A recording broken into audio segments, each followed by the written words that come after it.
Good evening all of you, welcome to our channel. आज का topic हमारा रहेगा मुगल वंश के बारे में डिस्कस करेंगे। तो मोस्ट इम्पोर्टेंट टॉपिक है। तो मुगल वंश जो है, मुगल वंश में जो है काफ़ी लंबे टाइम तक चला था। तो इनके काल के बारे में जो है युद्ध लड़ाइयाँ जो हुई थी, किसने शासन किया था, कब किया था, तो बाबर की जो है अहम भूमिका रहती है मुगल वंश में। तो उन सब के बारे में डिस्कस करते हैं। स्टार्टिंग में देखिए, जहूरुद्दीन बाबर जो है जन्म कब हुआ था? 1483 ईस्वी में। ये इसका पूरा नाम था जहीरुद्दीन बाबर। और 1483 ईस्वी में जो है इसका जन्म हुआ था। तो फरगना के राजा जो थे उमर शेख मिर्जा, उसके घर पर हुआ था, जिनकी माता का नाम कुतलक था। तो जहरुद्दीन की माता का नाम क्या था? कुतलुक निहार खां था। और जो बाबर थे उसके पिता की ओर से तैमूर के वंशज थे और माता की ओर से जो है चंगेज खां के वंशज थे। जैसे माँ जो है उसकी तो चंगेज खां वंश से थी और पिता जो है वो तैमूर वंश से थे। तो यहाँ तक क्लियर। उसके बाद देखिए, उमर शेख मिर्जा बारलस कबीले का अधिकारी था। तो बारलस कबीले का अधिकारी कौन था, कोई पूछे तो आपसे, तो उमर शेख मिर्जा जो है बारलस कबीले का उत्तराधिकारी था। 1494 ईस्वी में बाबर पिता की मृत्यु के बाद राजगद्दी पर बैठा। अब बाबर जो है, अब जहरुद्दीन बाबर जो है उसका पूरा नाम था, लेकिन उसको जो है हमें बाबर बोलते हैं और बाबर के नाम से ही प्रसिद्ध है। और इसने जो है कई युद्ध करवाए हैं। तो उन सब का जो है विस्तार से वर्णन हम देखेंगे, कैसे कब उसकी मृत्यु हुई, कब जन्म हुआ, तो उन सब के बारे में। अब जन्म हुआ है 1483 ईस्वी में और 1530 ईस्वी तक जो है ये इसकी मृत्यु होगी। तो वहाँ तक जो है हम कंप्लीट देखेंगे इसने अपने जो है जीवन काल में क्या क्या किया है। प्लीज़ वीडियो अच्छे लगे तो लाइक और शेयर जरूर करें। जो न्यू व्यूवर हैं वो चैनल को सब्सक्राइब करें। मोस्ट इम्पोर्टेंट टॉपिक है बाबर का, जो है 1-2 नंबर का क्वेश्चन जरूर पूछा जाता है हर एग्जाम में। तो यहाँ तक हो गया था हमारा। अब है उमर शेख मिर्जा जो है बाबर्स कबीले का अधिकारी था।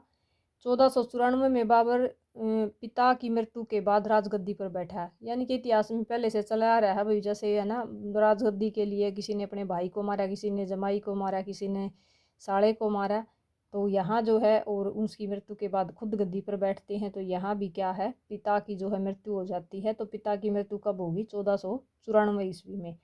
और उसके बाद जो है बाबर गद्दी पर बैठ गया। बाबर ने 1495 ईस्वी में जो है समकंद पर आक्रमण किया। 1495 ईस्वी में जो है 94 में गद्दी पर बैठा और 95 में जो है समकंद पर आक्रमण किया और जीत गया। लेकिन बीमार होने के कारण चचेरे भाई जहांगीर मिर्जा ने फरगना पर अधिकार कर लिया। अब बाबर जो है बीमार था, तो उसकी बीमारी का फायदा उठाते हुए जो उसका चचेरा भाई था उसने जो है फरगना नाम का जो क्षेत्र था, तो वहाँ जो है अपना प्रभुत्व स्थापित कर लिया, वहाँ अपना अधिकार जमा लिया।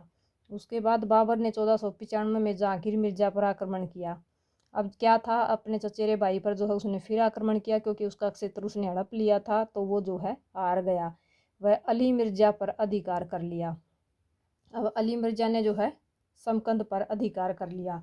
यानी कि वहाँ जो है बाबर हार गया क्योंकि बीमार था। तो वहाँ जो है फिर उसने समकंद पर अधिकार कर लिया अली मिर्जा ने। अब 1500 ईस्वी में जो है सहबानी खां ने अली मिर्जा से समरकंद जीत लिया। तो बाबर की तो जैसे बीमार था, तो उस कारण उसके चचेरे भाई ने उसका फ़ायदा उठाया। लेकिन 1500 में जो है 1500 ईस्वी में सहबानी खां अली खां मिर्जा से समरकंद जीत लिया। तो वो क्षेत्र जो है किसने जीता? समरकंद वाला सहबानी खां ने जीत लिया। 1502 में सरेपुल के युद्ध में सहबानी खां ने बाबर को बुरी तरह से हराया। अब 1502 ईस्वी में फिर से जो है सरेपुल के युद्ध में सहबानी खां ने बाबर को हरा दिया।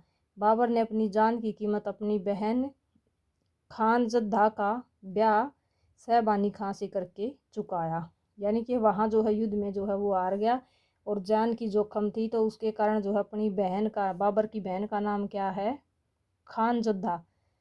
तो उसकी शादी जो है सहबानी खां से करके, और उसने जो है थोड़ा सा ये सोचा कि अभी बहन की शादी कर दूं तो वो तेरे को थोड़ी सी राहत मिल जाएगी, अदरवाइज वो लोग जो है इसको मारेंगे। तो सहबानी खान ने जो है बाबर को हरा दिया था। अब हारने के बाद जो है बचने के लिए उसने क्या किया, सहबानी खां से यहाँ जो है युद्ध किया था पहले, फिर उसकी अपनी बहन की जो है शादी कर दी ताकि जान से वो बच जाए। बाबर लाहौर में उसके चाचा उल्लक बेग के पास आ गया था। अब बाबर जो है हारने के बाद अपनी बहन की शादी करने के बाद चाचा उल्लक बेग के पास आ गया था। चाचा का नाम क्या है? उल्लक बेग। मृत्यु 1504 ईस्वी में हो गई। वह बाबर लाहौर का राजा बन गया। अब उल्लक बेग के पास गया तो उसकी भी जो है मृत्यु होगी चाचा की, तो वहाँ जो है फिर लाहौर का राजा बन गया बाबर। बाबर को भारत पर आक्रमण करने के लिए 3 व्यक्ति बुलाए थे। बाबर को जो है भारत पर आक्रमण करने के लिए 3 व्यक्ति बुलाते थे। कौन से 3 आदमी थे जो बाबर को बुलाते थे, शक्तिशाली समझते थे उसको? तो एक तो पंजाब का दीवान दौलत खान लोधी। किसने बुलाया? पंजाब के दीवान दौलत खान लोधी ने जो है बाबर को भारत पर आक्रमण करने के लिए बुलाया था। तो मोस्ट इम्पोर्टेंट क्वेश्चन, पंजाब का दीवान जो है दौलत खान लोधी ने बाबर को भारत पर आक्रमण करने के लिए बुलाया था। दूसरा कौन था? इब्राहिम लोधी का चाचा आसफ खान लोधी।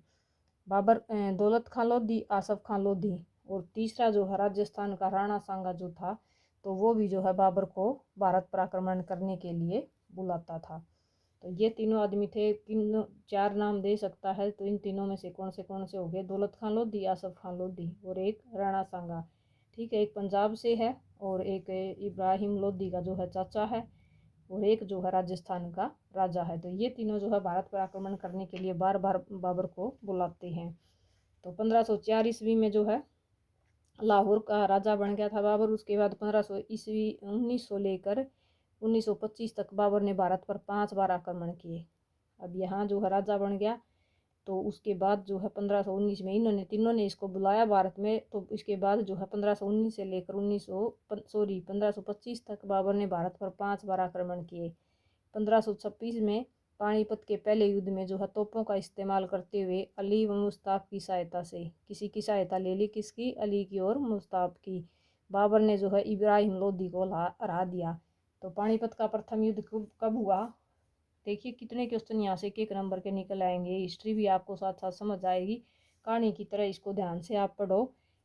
1526 ईस्वी में पानीपत का पहला युद्ध हुआ, जिसका इस्तेमाल हुआ तोपों का। ठीक है, युद्ध में कुछ भी पूछा जा सकता है। और किसकी सहायता से बाबर ने जो है इब्राहिम लोधी को हरा दिया? तो अली और मुस्तफ़ा की सहायता से। ठीक है, अब पहले पानीपत के प्रथम युद्ध में जो है किसकी जीत हुई? बाबर की जीत हुई। हारा कौन? इब्राहिम लोधी। ठीक है, पानीपत के पहले युद्ध में जो हार का सामना किसने किया? तो इब्राहिम लोधी ने। और पानीपत का प्रथम युद्ध किसने जीता? तो बाबर ने। किसके बीच हुआ? बाबर और इब्राहिम लोधी के बीच। कुछ भी पूछा जा सकता है घुमा फिरा के। पानीपत के युद्ध से मोस्टली क्वेश्चन आते हैं। तो बाबर जो है यहाँ पर जीत गया। इब्राहिम लोधी वीरगति को प्राप्त हो गया और इब्राहिम लोधी जो है उसकी मृत्यु हो गई। बाबर ने मुगल साम्राज्य की स्थापना कर दी। अब 1587 मुगल साम्राज्य की स्थापना कर दी बाबर ने। 1587 में खानवा के युद्ध में बाबर ने राणा सांगा को हरा दिया। अब क्या है, यहाँ जो है राणा सांगा ने उसको बुलाया था और 1527 ईस्वी में जो है राणा सांगा ने ही जो है इसको, बाबर ने राणा सांगा को ही हरा दिया। तो शक्ति जो है बढ़ती गई। 1 मिनट के लिए भी थोड़ा सा और कर लेते हैं, यही टॉपिक क्लियर कर देंगे एक ही वीडियो में। उसके बाद जो है 1528 ईस्वी में चंदावर के युद्ध में बाबर ने मेदनी राय को जो है हरा दिया, जो राणा सांगा का ससुर था। अब पहले दामाद को हराया, फिर जो है ससुर को हरा दिया। राणा सांगा ने भारत में बुलाया था बाबर को, लेकिन शक्तिशाली राजा होने के कारण ये किसी की शर्म नहीं करते, इनके लिए रिश्ते नाते मायने नहीं रखते राजनीति में।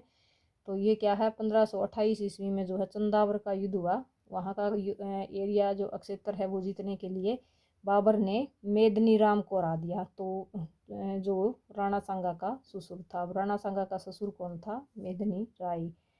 तो चंदावर का युद्ध जो है किसके बीच हुआ? बाबर और मेदनी राम के बीच में। तो ये सब जो है आप याद रखना। उसके बाद है 1528 ईस्वी में घाघरा के युद्ध में अहमद लोधी को हरा दिया। 1529 ईस्वी में घाघरा के युद्ध में अहमद लोधी को हरा दिया। 28 में जो है राणा सांगा के ससुर को और 1529 में जो है अहमद लोधी को। बाबर ने कविता लिखने की नई शैली मुंबई यान चलाई।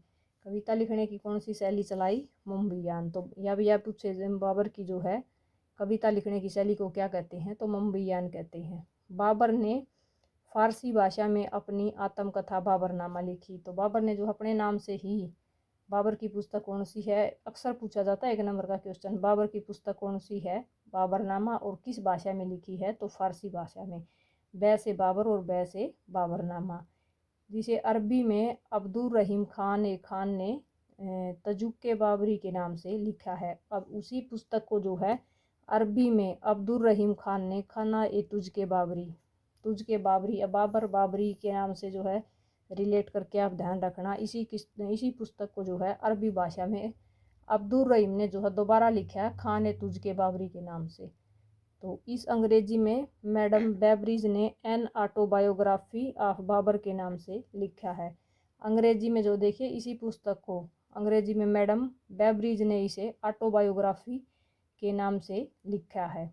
एक तो अरबी में लिखी गई, फारसी में सबसे पहले बाबर ने लिखी, दोबारा जो अरबी में लिखी गई है वो रहीम खान ने लिखी है तुझ के बाबरी के नाम से, और अंग्रेजी में जो है मैडम ने लिखी है बेबरीज। तो ये क्या है, एन ऑटोबायोग्राफी ऑफ बाबर के नाम से लिखा। सभी में जो है बाबर का जिक्र है, तो इजी से आप जो है 4 ऑप्शन आपको मिलेंगे, आप रिलेट करके जो है ध्यान रखना। इंग्लिश में मैडम ने लिखी है और बाबर ने खुद लिखी है, और दूसरी जो है अब्दुल रहीम ने लिखी थी अरबी में।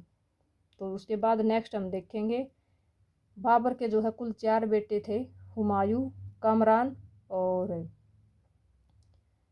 अस्करी और हिंदाल। बाबर के कितने बेटे थे, 4। हुमायूं था, कामरान था, अस्करी और हिंदाल। बाबर ने आगरा में नूर ए अफगान बाग बनवाया, जिसे आराम बाग भी कहते हैं। तो बाबर ने जो बाग बनवाया वो कहाँ बनवाया था, अफगान में, और उसका नाम क्या था, आराम बाग। और कहाँ बनवाया था, आगरा में। तो बाबर ने आगरा में नूर अफगान बाग बनवाया, जिसे आराम बाग भी कहते हैं। बाबर ने पानीपत में काबुली बाग मस्जिद व काबुली बाग तालाब बनवा रखा है। तो पानीपत में जो है युद्ध किया, तो वहाँ पर उसने क्या स्थापित किया था, जीत हो गई थी, काफ़ी लंबे टाइम तक राज रहा है। लड़ाइयाँ जो है लाइफ में उसकी चलती रही हैं। उसका जन्म जो 1483 ईस्वी में हुआ था और मृत्यु 1530 ईस्वी में होगी। तो पानीपत में क्या बनाया, पानीपत जो हरियाणा ज़िले में है, तो ये है बाबर ने पानीपत में काबुली बाग मस्जिद का नाम क्या है, काबुली बाग मस्जिद व काबुली बाग तालाब बनवाया। उसके बाद 1530 ईस्वी में जो है बाबर की मृत्यु हो गई। पहले आगरा के आराम बाग में दफनाया व बाद में जो है चयनित जगह बाबुल में दफनाया। अब उसको क्या है, 1530 ईस्वी में जो है मृत्यु के बाद क्या किया, जो उसने जो मस्जिद बनवाई थी, पहले तो आगरा में आराम बाग में दफनाया, ठीक है, और उसके बाद जो है उसको चयनित जगह काबुल में दफना दिया। यानी कि काबुल बाग मस्जिद बनवा, पानीपत में जो है काबुली बाग मस्जिद बनवाई और एक काबुली बाग तालाब बनवाया। तो मस्जिद और क्या है, तालाब जो है बनवाए। और 1530 में जो है उसकी मृत्यु होगी, तो वहाँ जो है मृत्यु के बाद आगरा के जो है आराम बाग में दफनाया उसको, यानी कि दबा दिया गया, और बाद में उसको जो है चयनित जगह पर काबुल में दफनाया गया। अब संपूर्ण भारत में जो है वो मुगल वंश 1529 में स्थापित हुआ। तो मुगल वंश जो है 1529 में पूरे भारत में जो है स्थापित हो चुका था, यानी काफ़ी लड़ाइयाँ लड़ी और अधिकतर लड़ाइयों में जो है विजयी रहा है। तो बाबर जो है एक बहुत ही शक्तिशाली शासक था। तो आज के लिए इतना ही। मुगल वंश में जो है मेन जो पॉइंट थे यहीं से अक्सर पूछा जाता है, पहली लड़ाई कब हुई पानीपत की, किसके बीच हुई, किसने जीती, ठीक है, और इनके जन्म कौन थे, बेटे कौन थे। 4 बेटे थे बाबर के, सबसे बड़ा बेटा हुमायूं था, जो इतिहास में जो है अपनी महत्वपूर्ण भूमिका अदा करता है, कभी इसके बारे में डिस्कस करेंगे। तो हुमायूं, कमरान और अस्करी इंदाल, ये 4 बेटे थे, ध्यान रखना। और अपनी बेटी की शादी जो है इसने अपनी जान बचाने के लिए अपनी सिस्टर की शादी कर दी थी, ताकि जो है राणा सांगा से वो बच सके। तो ये जो है मेन टॉपिक थे। एक बार पुश करके अगेन आप जो है आप नोट डाउन कर सकते हैं और अगेन आप वीडियो को वॉच कर सकते हैं। Thank you for watching, have a nice day. मिलते हैं नेक्स्ट वीडियो में। प्लीज़ वीडियो को लाइक और शेयर ज़रूर करें, जो न्यू व्यूअर हैं चैनल को सब्सक्राइब करें। Thank you for watching, have a nice day. मिलते हैं नेक्स्ट वीडियो में न्यू टॉपिक के साथ।